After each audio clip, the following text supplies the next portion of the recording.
Olá! Hoje vamos falar sobre classes de palavras de novo.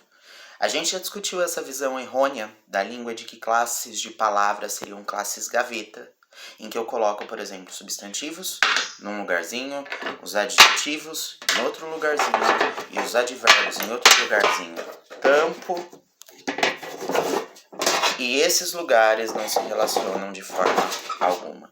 Isso é uma visão errônea da língua portuguesa, tá? A língua portuguesa não funciona assim. Porque se a gente mantém esse tipo de coisa, a gente não consegue explicar os ornitorrincos da língua. Isso é uma comparação que eu estou fazendo, uma metáfora com a biologia. A biologia tradicional classifica os animais em também classes gaveta, mamíferos, ou ele é mamífero, ou ele é uma ave, ou ele é um réptil, ou ele é um peixe, ou ele é um anfíbio. E se ele é uma coisa, ele não pode ser outra. Partindo do princípio da lógica do Aristóteles do terceiro excluído. Uma coisa é ou não é. Ela não pode ser as duas coisas ao mesmo tempo e nem uma terceira. Mas na verdade essa não é a lógica linguística, pelo menos não da língua portuguesa. Uma coisa pode sim ser um adjetivo numa frase e em outra ser um advérbio. É o caso, por exemplo, da palavra alto. Quando eu digo ela é alta, o alta aí aparece como uma característica de ela, tanto que é variável, tá no feminino singular. Agora, quando eu digo ela fala alto, da classe dos adjetivos, isso se moveu para a classe dos advérbios. Então, esse tipo de planejamento, de estrutura, de representação, não dá conta dos conjuntos de palavra da língua portuguesa. O que dá conta? O que dá conta é esse tipo de representação aqui, em que eu tenho conjuntos que se relacionam. Ó, eu tenho meios termos aqui. E para mim, eu já disse para vocês que eu considero, tá, particularmente uma coisa minha, como três grandes conjuntos da língua portuguesa: os substantivos, os verbos e os ligadores. Dentro dos ligadores, tendo preposições e conjunções. Lembrando a diferença da preposição para conjunção: preposição liga palavras, mudando a classe delas. Conjunção liga frases, tá? Verbos é aquilo que eu conjugo os nomes ou substantivos, né? E dentro desses nomes eu vou ter o substantivo como um grande sol ao redor do qual giram adjetivo, artigo, pronome e numeral. Então, eu tenho essas três grandes classes, na minha opinião. A única coisa que a gente pode manter daquele esquema de classes de palavras tradicional são as palavras variáveis e invariáveis. Porque realmente algumas palavras elas mudam, se alteram, seja em gênero e número, elas têm plural ou singular, ou masculino ou feminino, ou elas se conjugam, como verbos tendo tempo, modo e aspecto, ou número e pessoa.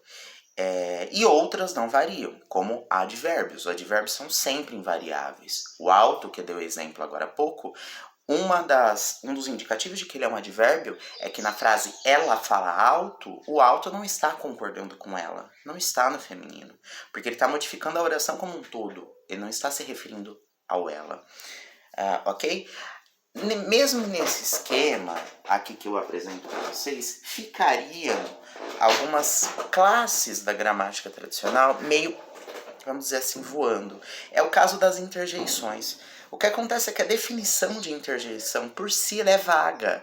É palavra ou frase. Vejam, eu estou colocando uma frase dentro de um conjunto de palavra. Não faz muito sentido. Palavra ou conjunto de palavras que designam um estado de ânimo, uma intensidade. Então, quando eu falo assim, nossa, isso seria uma interjeição. Mas isso é uma frase, isso não é uma palavra.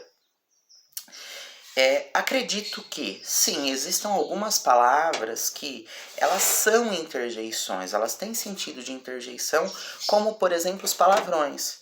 Os palavrões, quando eles são palavrões, eles são interjeições. Quando eles não são, eles são substantivos. A palavra, por exemplo, com C, o palavrão com C, quando ele é um substantivo, é uma coisa, né? Agora, quando ele é um palavrão, por exemplo, você bate o dedinho e fala aquela palavra horrível com C, aquilo é uma interjeição. Porque está designando o seu estado de ânimo. E olha, mudou a classe. Literalmente, de um substantivo, você foi para uma interjeição. Ele não é mais o nome de alguma coisa. Você está colocando o seu estado de alma ali, falando, nossa, que dor. É isso que significa aquela palavra. Mas a maioria das interjeições, na verdade, são frases. E frases que a gente não usa. Macacos me mordam. Eu nunca ouvi ninguém falar isso. Mas até nem que a vaca tussa. Então, isso, algumas poucas classes de expressões até podem ser consideradas interjeitivas. Para mim, a maioria delas são esses substantivos que viram palavrões. Enquanto palavrões, eles são sim interjeições.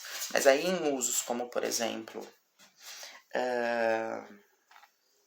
eu vou dar um exemplo aqui que eu possa falar, né? No sentido de pão, por exemplo, no Rio Grande do Sul. No Rio Grande do Sul, o filão se chama cacetinho.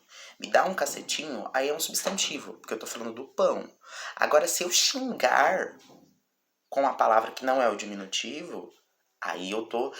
Não tem mais... O sentido de pão é totalmente apagado e mesmo o sentido do palavrão. Mesmo o sentido do substantivo que ele designa é totalmente apagado. A única coisa que fica na interjeição é esse estado de ânimo alterado, que normalmente é raiva, ódio, ou então mostrando dor. É isso que designa uma interjeição. Por isso que só alguns substantivos, em contextos em que a pessoa que está falando, o emissor, ele quer mostrar que ou ele está com dor, ou ele está com muita raiva, aí ele pega um substantivo, esvazia esse substantivo do significado normal que ele teria e joga ele para um outro conjunto, que é o das interjeições.